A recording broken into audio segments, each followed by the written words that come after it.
అన్నదాత అన్నదాత మీ అన్నదాత చెమటోడ్చి ఆహారాన్నందించే రైతన్నా అనునిత్యం నీ కండదండగా నిలిచే నేస్తం ఎవరన్నా అన్నదాత అన్నదాత మీ అన్నదాత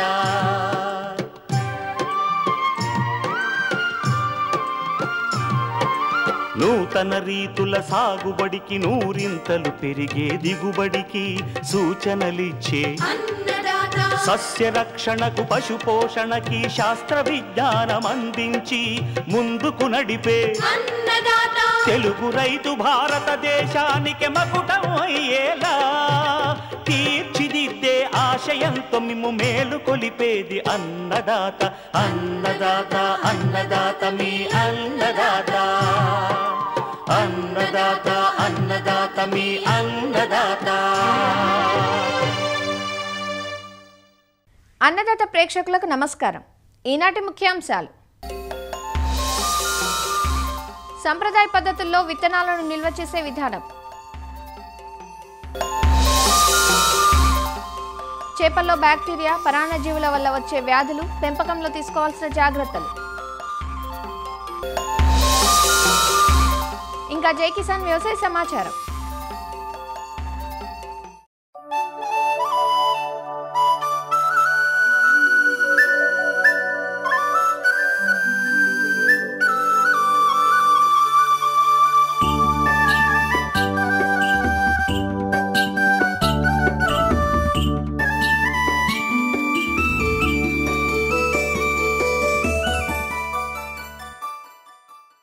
నాణ్యమైన విత్తనం నమ్మకమైన పంట అని నానుడి.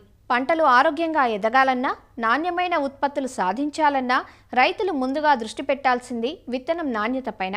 సాధారణంగా రైతులు సీజన్ ప్రారంభం కాగానే పరిశోధనా స్థానాల నుంచి కానీ, ప్రభుత్వ సంస్థల నుంచి లేదా నమ్మకమైన ప్రైవేట్ సంస్థల నుంచి విత్తనాలను కొనుగోలు చేస్తూ ఉంటారు.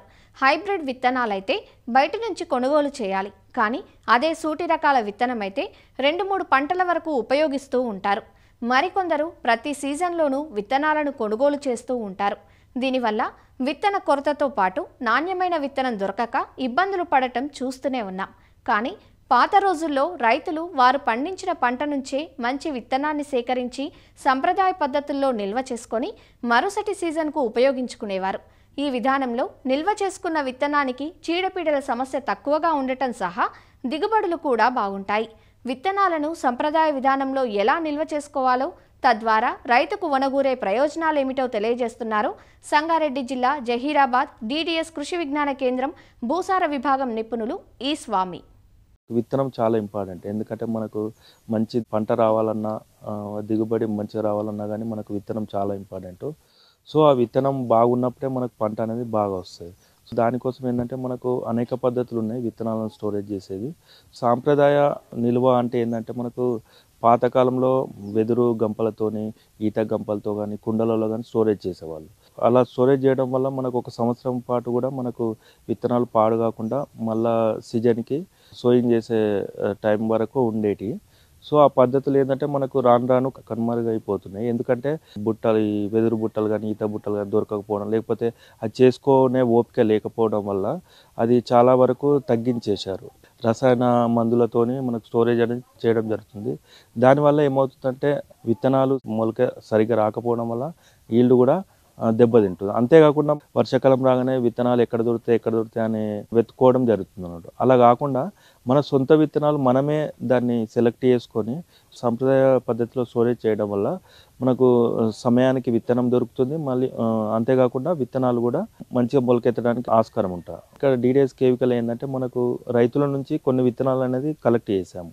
పంట వచ్చిన తర్వాత మంచి వెన్నులు సెలెక్ట్ చేసుకుని, జొన్నలు ఉన్నాయి, జొన్న దాంట్లో అంటే హెల్దీగా ఉన్న జొన్న దాంట్లో కానీ, గింజ బాగా వచ్చిన దాంట్లో సెలెక్ట్ చేసుకోవడం, తైదలు, కొర్రలు, కందులు ఇవి ఏమేమి ఉన్నాయో ఆ విత్తనాలను కూడా మంచి మంచి విత్తనాలు సెలెక్ట్ చేసుకొని థ్రెషింగ్ చేసుకొని ఒక 2-3 రోజులు ఎండబెడతారు. ఎండబెట్టిన తర్వాత షాటతో చెరుగుతారు. ఆ చెరిగిన తర్వాత మంచి మంచి విత్తనాలని మనం స్టోరేజ్కి అనేది వాడతారు అన్నట్టు. స్టోరేజ్లో మనకి ఏం చేసినామంటే ఇప్పుడు ఈత గంపలు కానీ, ఈ వెదురు గంపలు కానీ దొరకడం కొంచెం కష్టం ఉంది. దానికోసం ఏంటంటే మేము కుండలతో ఇక్కడ స్టోరేజ్ అనేది చేయడం జరుగుతుంది. వెదురు గంపలు కానీ ఈత గంపలతో ముందు ఏం చేస్తారంటే దాన్ని పెండ మట్టితో అలుకుతారు అన్నట్టు. అలికిన తర్వాత ముందు బూడిద, తర్వాత విత్తనాలు పోసేసి దాన్ని వేపాకులతో నింపి మట్టి బుడిదతో అలుకుతారు అన్నట్టు. అట్లా కాకుండా మనకి కుండలతో అయితే ఏముందంటే ఈ అలకడం అనేది ఎక్కువ ఉండదు. పెసర మినుముకు అయితేనేమో ఈ ఫస్ట్ ఏంటంటే మనకు బూడిద కాకుండా కొర్రలు వేస్తారు అన్నట్టు. ఈ కొర్రలు ఏంటంటే సన్నగా ఉండడం వల్ల మనకు పురుగు పోకుండా గాలి రాకుండా చేస్తాయి అన్నట్టు. అంటే ఫస్ట్ అడుగుకి కొర్రలు వేసి తర్వాత పెసర కానీ మినుములు కానీ వేస్తాము. తర్వాత పైన భాగంలో కూడా కొర్రలు వేస్తాం అన్నట్టు. తర్వాత ఏంటంటే మనకు మొత్తం కుండ నిండిన తర్వాత పైన ఏం చేస్తారంటే పెండ బంకమట్టిని కొంచెం నీళ్ళు తడిపేసి మెత్త చేసి దాన్ని పైన అలుకుతాం అన్నట్టు. ఎక్కడ కూడా గాలి పోకుండా అలకడం అనేది చేస్తాం అన్నట్టు. దానివల్ల ఏంటంటే మనకు లోపలికి గాలి పోకుండా తేమ అనేది కరెక్ట్గా మెయింటైన్ అయ్యి పురుగులు కూడా లోపలికి వెళ్ళాయి. ఒకవేళ లోపల పురుగులు ఉన్నా కానీ ఆ గాలి ఆడక చనిపోవడం జరుగుతుంది.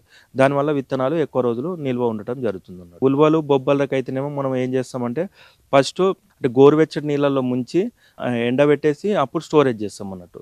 దానివల్ల ఏంటంటే గింజలో ప్యూప దశలో ఉన్న పురుగులు ఏమైతే చనిపోతాయి అంట. తర్వాత మనం బూడిద విత్తనాలు వేపాకు వేసేసి మనము క్లోజ్ చేస్తాం. ఈ జొన్నలకు చూసినట్టయితే కోసిన తర్వాత డ్రెస్సింగ్ చేసేటప్పుడే జొన్న దాంట్లో వేపాకులు కలిపి కొడతారు అన్నట్టు. తర్వాత ఎండబెట్టేసి దాన్ని జల్లడ పట్టేసి అప్పుడు మనం ఈ మళ్ళీ బూడిద వేపాకులు వేసి నిల్వ చేస్తారు. దీనివల్ల ఏంటంటే జొన్నలు కూడా మనకు 1 సంవత్సరం పాటు నిల్వ ఉండటం ఆస్కారం ఉంటుంది అన్నట్టు. ఇంకా శనగలు ఈ గోధుమలు చూసినట్టయితే శనగ పొట్టును ఉపయోగిస్తారు. ఈ శనగ పొట్టు వేయడం వల్ల ఏమవుతుందంటే దాని పులుపుదనం వల్ల ఈ పురుగులు రాకుండా ఉంటాయి. అన్నిటికి కూడా ఈ క్లోజింగ్ అనేది బూడిద మట్టితోనే క్లోజ్ చేస్తాం. దీనివల్ల ఏంటంటే మనకు గాలి లోపడి పోకుండా విత్తనాలు ఎక్కువ రోజులు నిల్వ ఉండడానికి ఆస్కారం ఉంటుంది. దీంట్లో ఏంటంటే మనకు ఎక్కువ ఖర్చు ఏమి ఉండదు. జొన్నలు ఎకరానికి 4 కిలోలు కావాలి, కందులు 5 కిలోలు కావాలి.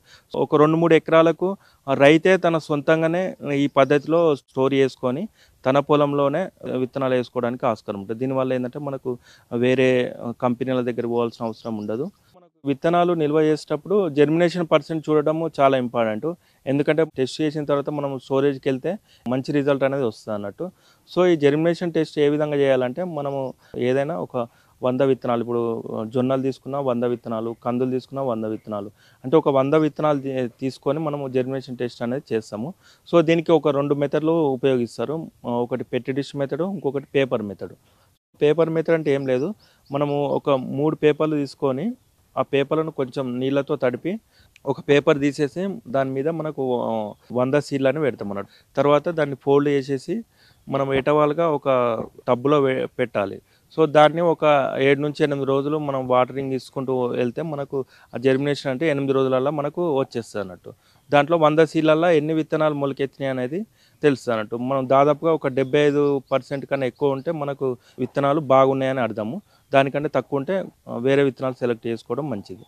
పేపర్ మెథడ్లో ఏంటంటే పెద్ద పెద్ద సీడ్లు అంటే కందులు కానీ, మొక్కజొన్న కానీ, బఠానీలు కానీ ఇట్లాంటి సీడ్లకు పేపర్ మెథడ్ ఉపయోగిస్తారు. ఇంకొకటి పెట్టి డిష్ మెథడ్. ఈ పెట్టి డిష్ మెథడ్ ఏంటంటే చిన్న సీడ్లు అంటే కొర్రలు కానీ, సామలు కానీ, తైదలు కానీ ఇట్లాంటివి మనము పెట్టి డిష్ మెథడ్లో ఉపయోగిస్తారు. ఎందుకంటే అవి చిన్న సీడ్ ఉంటాయి కాబట్టి మనము ఈ పెట్టి డిష్ మెథడ్లో అయితే మనకు ఎగ్జాక్ట్లీగా 100 సీడ్లో ఎన్ని సీడ్లు మొలకెత్తినాయని కూడా తెలుస్తాయి అన్నట్టు.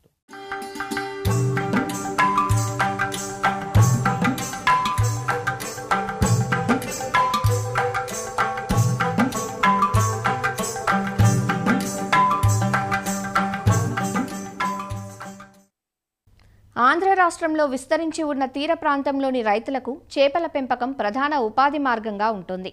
చేపలు బహు సున్నిత జీవులు. వాతావరణ మార్పులను ఏమాత్రం తట్టుకోలేవు. అసలే శీతాకాలం నుంచి వేసవికి మారుతున్న సంధికాలం ఇది. ఈ కాలంలో బ్యాక్టీరియా వ్యాధులైన రెడ్ డిజీజ్, తాటాకు, అల్సర్, పొట్ట ఉబ్బు వ్యాధులు, పరాన్న జీవులైన చేపపేను, మొప్ప పురుగుల వల్ల చేపల పెరుగుదల తగ్గిపోతుంది.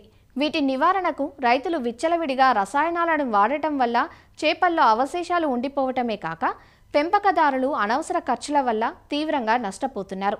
పెంపక ప్రారంభం నుంచి నీటి నాణ్యత, మేత యాజమాన్యంలో శాస్త్రీయత పాటించినట్లయితే వ్యాధులు సోకకుండా ఉండి చేపల పెంపకం లాభదాయకంగా ఉంటుందంటూ వివరాలు తెలియజేస్తున్నారు పశ్చిమ గోదావరి జిల్లా ఉండి కృషి విజ్ఞాన కేంద్రం శాస్త్రవేత్త డాక్టర్ ఏ శ్రీనివాస్. చేపల పెంపకంలో కూడా మనం ఈ మధ్యకాలంలో ఎక్కువగా చూసింది ఈ వ్యాధులు, ఒకటి బ్యాక్టీరియా వ్యాధులు, అదేవిధంగా ఈ పరాణజీవి వ్యాధులు ఎక్కువగా రావడం అనేది జరుగుతుంది. ఈ మధ్యకాలంలో చూసేంటే ఒకే రకమైన వ్యాధి కాకుండా ఈ రెడ్ డిసీజు, అలాగే తాటాకు తెగులు, తర్వాత ఈ అల్సర్ డిసీజ్, ఇవన్నీ కూడా కలిపి మిక్స్డ్ బ్యాక్టీరియల్ ఇన్ఫెక్షన్ కూడా రావడం అనేది జరుగుతుంది. అందుకే వీటన్నిటికీ కారణం ఏంటంటే నీటి యొక్క నాణ్యతని, అలాగే మేతలో మనకి వాటికి కావలసిన పోషకాలన్నీ కూడా అందించకపోవడం వల్ల, ఇంకొకటి మనకి నీటిని పెట్టిన తర్వాత ఎక్కువగా మన రసాయనాలు వాడడం వల్ల వ్యాధులు ఎక్కడొస్తాయని చెప్పి ముందు జాగ్రత్త చర్యలుగా ఎక్కువగా రసాయనాలు వాటికి వాడడం వల్ల, యాంటీబయాటిక్స్ ఎక్కువ వాడడం వల్ల కూడా మనం ఈ వ్యాధులు వచ్చిన తర్వాత చాలా వరకు తగ్గించలేకపోతున్నాం. అందుకేంటంటే మనం ఈ వ్యాధులు కానీ ఈ చేపల పెంపకంలో మనం ఈ సమగ్ర యాజమాన్యం అనేది పాటించాలి. చేప పిల్లల్ని తీసుకొచ్చి, అది ఏ సైజు ఉన్న పిల్లలైనా సరే, మన చెరువులో వేసుకునేటప్పుడు మనం ఆ చెరువులో వేసుకునే ముందే వాటిని జాగ్రత్తగా వాటి యొక్క సీడ్ ట్రీట్మెంట్ అనేది చేసి, వాటిని కనీసం మనం 100 ppm పొటాషియం పెర్మాంగనేట్ కానీ, లేదంటే 100 ppm ఫార్ములిన్లో కానీ ఒక్కసారి ముంచి వాటిని కానీ మన చెరువులో చల్లుకున్నట్లయితే చాలా వరకు ఈ పరాన్నజీవి వ్యాధులు అనేవి మన చెరువులో రాకుండా జరుగుతుంది. తర్వాత మనం చెరువులో నీటిని నింపుకునే ముందే చెరువులోని నీటి గుణాలన్నీ కూడా చూసుకొని, అవన్నీ కూడా నీటి గుణాలన్నీ కూడా అనుకూలంగా ఉన్నాయి, చేప పెరగడానికి అనుకూలంగా ఉన్నాయని చెప్పి చూసుకొని, ముఖ్యంగా ఏంటంటే వీటిలో చేపల వచ్చేసరికి 3 రకాలైన గుణాలు. ఒకటి pH 7.5 నుంచి 8.5, అలాగే ఆక్సిజన్ 5 ppmకు మించి ఉండేటట్లు, తర్వాత ఏంటంటే ఈ అమ్మోనియా, నైట్రైట్, H2S ఇటువంటివి ఏవి కూడా 0 అసలు లేకుండా ఉండేటట్లు చూసుకోవాలి. ఇవి ముఖ్యంగా. వీటితో పాటుగా మిగతాగా ఆల్కలినిటీ, హార్డ్నెస్ అవన్నీ కూడా చూసుకోవచ్చు. అయితే చేపల్లో వచ్చేసరికి మూడింటిని కూడా తరచుగా మనం పరిశీలించి వాటి నుండి సరి చేసుకుంటుంటే అయితే చాలా వరకు మనకి చేపల వ్యాధులైనవి రాకుండా గమనించవచ్చు. నీటిని నింపిన తర్వాత ఏదో ఒక శానిటైజర్ని లేదంటే ఒక పెస్టిసైడ్ని కొట్టడం జరుగుతుంది. అయితే మనం ముందు నీటిలో నింపుకునేటప్పుడే మన కాల వాటర్ని, శుభ్రమైన వాటర్ని కానీ నింపుకున్నట్లయితే, ఏదైనా స్క్రీన్ మెష్ని పెట్టి నింపుకున్న తర్వాత వాటర్ మీద బ్యాక్టీరియా, మామూలుగా మన కాల వాటర్ నుంచి అయితే ఏ విధమైన అవసరం లేదు, ఏ శానిటైజర్ కానీ ఏ పెస్టిసైడ్ కానీ అనుకోండి.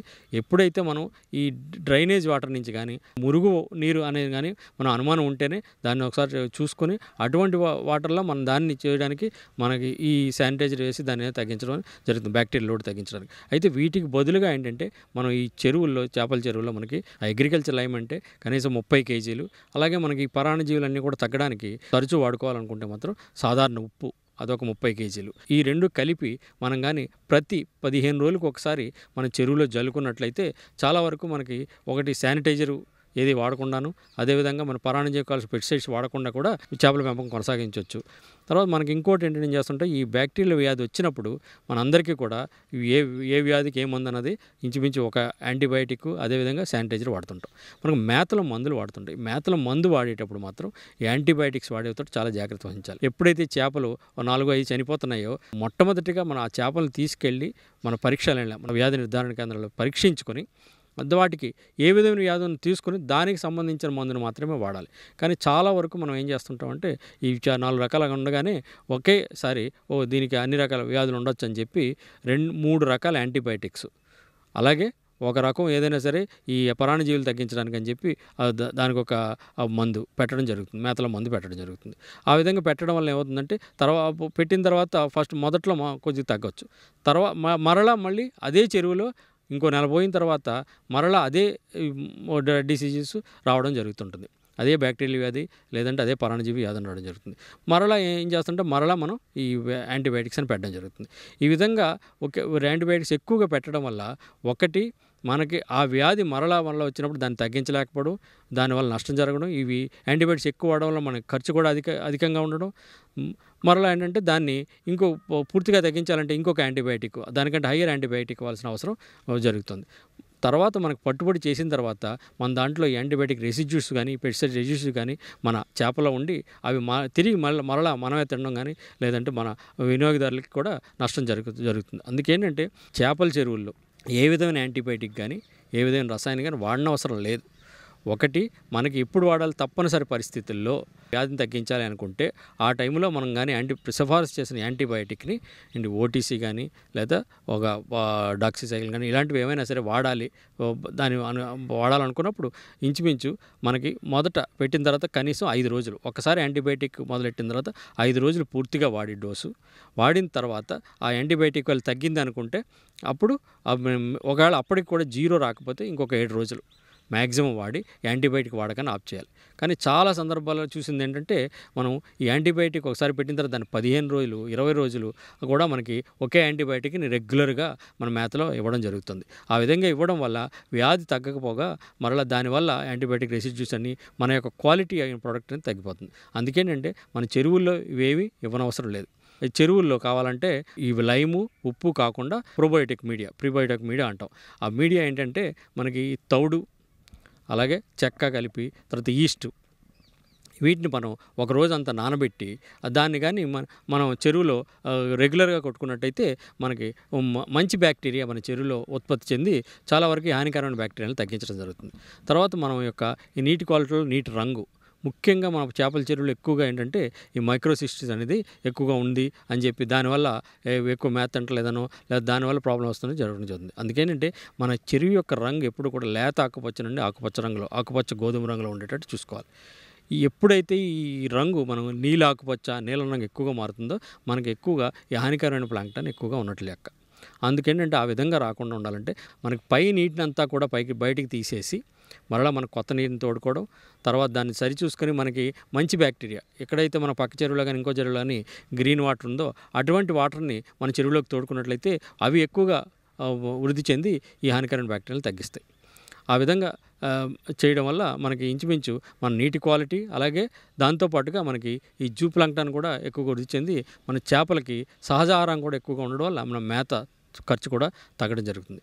ఈ విధంగా మనం ఒకటి ఏ విధమైన రసాయనాలు వాడకుండా మనం కల్చర్ చేయగలిగినట్లయితే మనకి తప్పకుండా మనకి మంచి నాణ్యమైన ఉత్పత్తిని సాధించవచ్చు. అలాగే దిగుబడిని పెంచుకొని ఖర్చును కూడా తగ్గించుకోవచ్చు.